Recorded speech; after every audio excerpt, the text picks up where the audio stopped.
Erdogan Pakistan जा रहा है, मतलब वो पाकिस्तान ही नहीं जा रहा है। हाँ। वो पहले आज मलेशिया जाएगा, फिर इंडोनेशिया, फिर पाकिस्तान। हाँ, कोई रीज़न नहीं है। मलेशिया का कुछ रीज़न हो सकता है, तीनों मुस्लिम कंट्रीज हैं। एर्दोगान ने जो काम सीरिया में करा है ये उसी का फेज 2 है।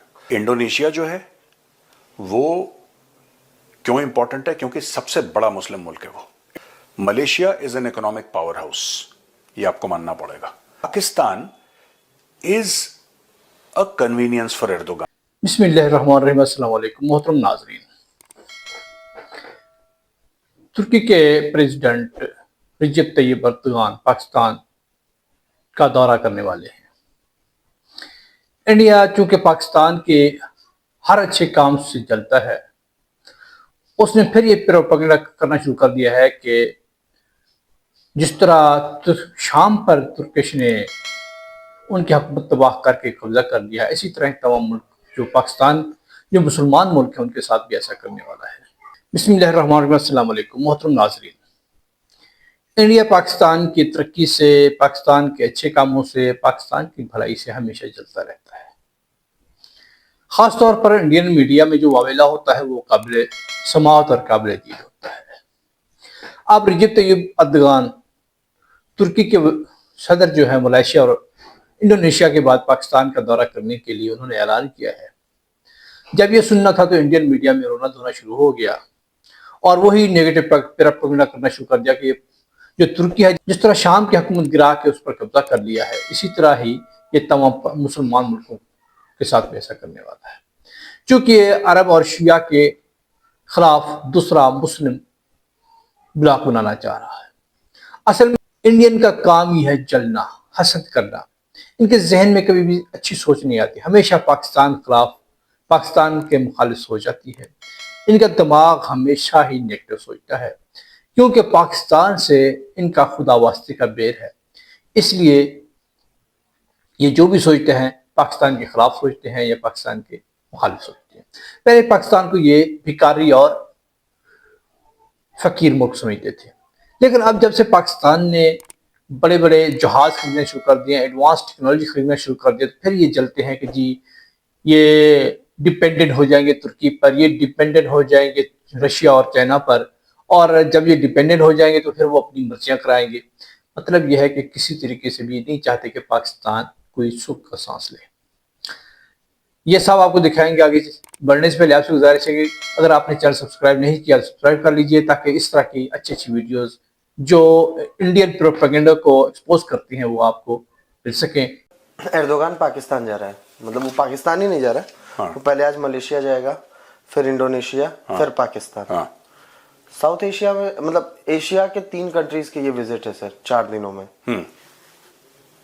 ये विजिट का रीजन क्या है सर? सबसे बड़ा तो ये है, कोई रीज़न नहीं है। मलेशिया का कुछ रीज़न हो सकता है, तीनों मुस्लिम कंट्रीज हैं। पहली एक चीज़ क्लियर कर लो जी कि तीनों कंट्रीज मुस्लिम कंट्रीज हैं, ठीक है।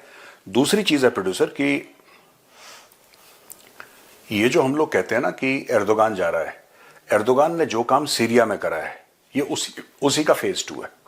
इस्लामी दुनिया में जाना, देखो तीनों देश मुस्लिम कंट्री हैं, तीनों देश नॉन अरब है जी, समझ गए।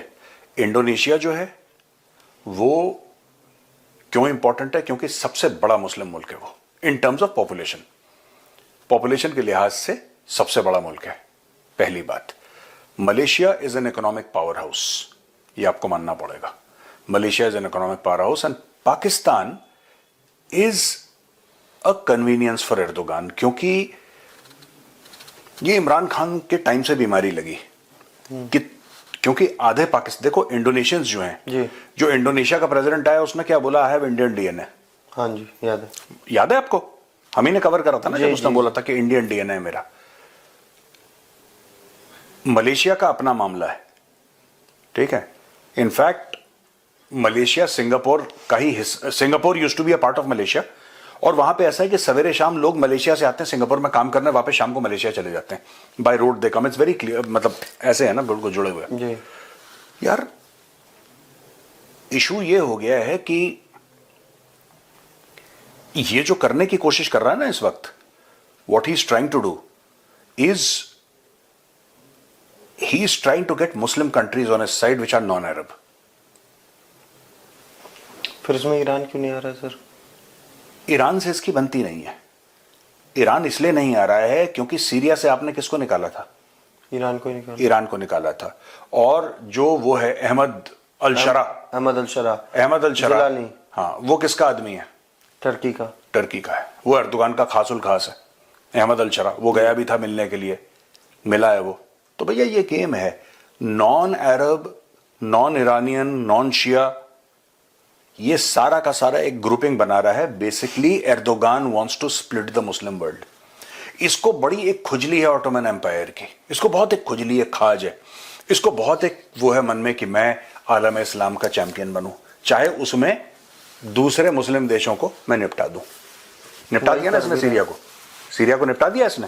That is his idea how to get power. भाई लड्डू इतना ही है, लड्डू एक ही है, या तो तुम खा लो या मैं खा लूं। बांटना ना तुम चाह रहे ना मैं बांटना चाह रहा। इस तरीके से बेसिकली सर सऊदी अरब ईरान का जो चल रहा था उसमें अब टर्की का भी एक इंपॉर्टेंट वो होने वाला है। टर्की का था हर समय इंपॉर्टेंट था, लेकिन अब वो एक्टिविटी ज्यादा हो गई है। हाँ हाँ, एक्टिविटी देखो, टर्की की एक्टिविटी पहले चलती नहीं थी।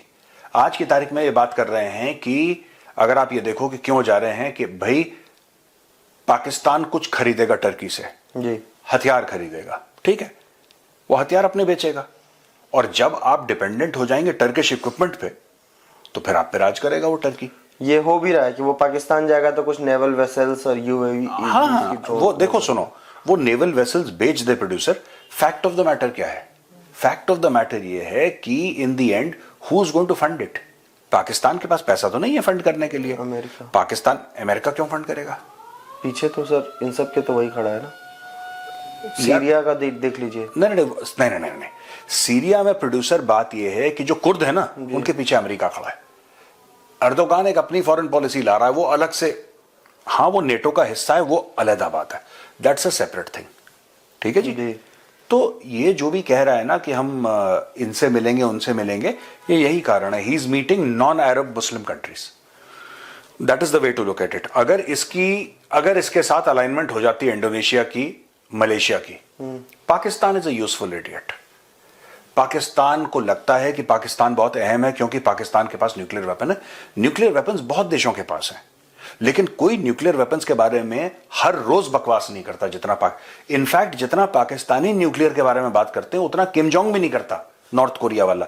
Even Kim Jong does not speak about nuclear weapons. The amount that Pakistani speak about nuclear weapons ना, even Kim Jong does not do it.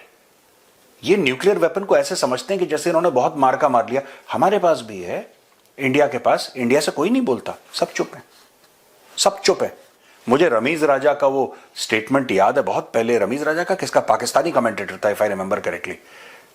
Ramiz Raja ही हो सकता है, इफ आई रिमेंबर, जहां पे मैच चल रहा था इंडिया और पाकिस्तान का, नहीं said this is a match between two nuclear powers, cricket के मैच में।